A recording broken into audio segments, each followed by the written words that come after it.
Viborg is a city in Denmark.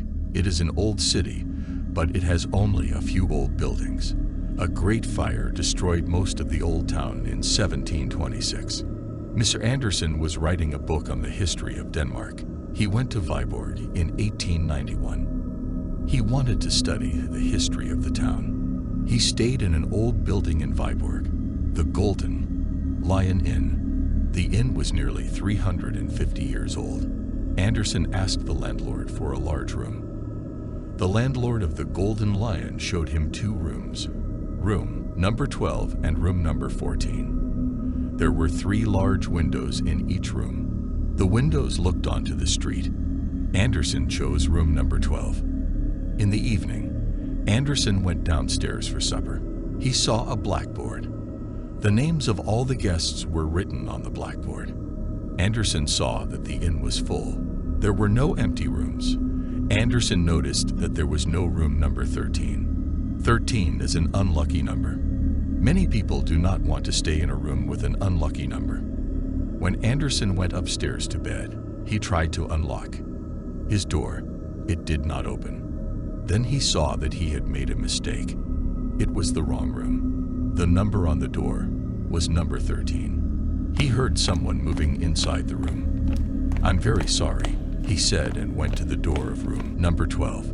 Perhaps the servants sleep in room 13, Andersen thought. He decided to ask the landlord about it the next day. Andersen lit the oil lamp and looked round. Room number 12 looked smaller by lamplight. Andersen was tired. He went to bed. In the morning, Andersen went to the town hall. He wanted to study the town records. Andersen read many very old papers. The oldest records were from the 16th century. There were some letters from the Bishop of Viborg, dated 1560. The bishop had owned 3 or 4 houses in the city. He had rented a house to a man called Nicholas. The townspeople of Viborg did not like Nicholas. Some people wrote to the bishop to say that Franken was a bad man. They said that Franken was a magician. They wanted Franken to leave the city. The bishop said that Nicholas Franken had done nothing wrong. He did not believe that Franken was a magician. It was time for the town hall to close. As Andersen was leaving, the town clerk spoke to him. "I see you are reading about the bishop and Nicholas." "Franken," the clerk said. "I am interested in them, but I do not know where Franken lived." Many of the town records were burnt in the Great Fire of 1726. Andersen thanked the clerk and went back to the Golden Lion. He wanted to ask the landlord about room number 13, but the landlord was busy. Andersen went upstairs and stopped outside the door of number 13. He heard someone inside the room. The person was walking around and talking in a strange voice. Andersen went to his own room. He decided that number 12 was too small. He decided to ask the landlord for a large room. Also, he was angry because his suitcase was missing. It had been on a table beside the wall. Both the table and the suitcase had disappeared.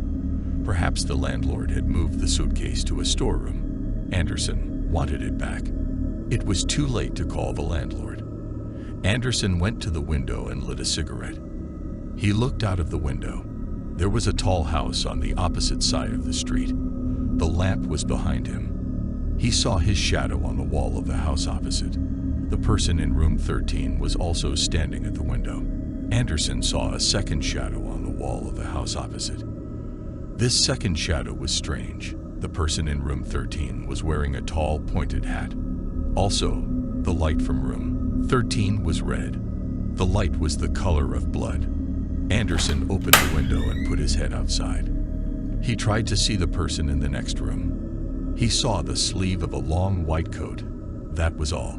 The person in room 13 suddenly moved away from the window. The red light went out. Andersen finished his cigarette. He left the ashtray on the window ledge. Then he turned out the lamp and went to bed. Next morning, the maid brought hot water to the room. Andersen woke up and remembered his suitcase. "Where is my suitcase, please?" he asked. The maid laughed and pointed. The suitcase was on the table beside the wall. It was exactly where Andersen had left it. He noticed another strange thing. His ashtray was on the middle window ledge.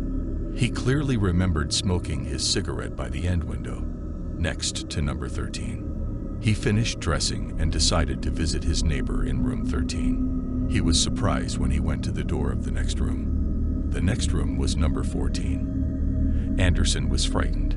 Was he going mad? After breakfast, he went to the town hall and read more of the old papers. He found only one more letter from the bishop about Nicholas Franken. A group of Count's people had tried to make Franken leave Viborg.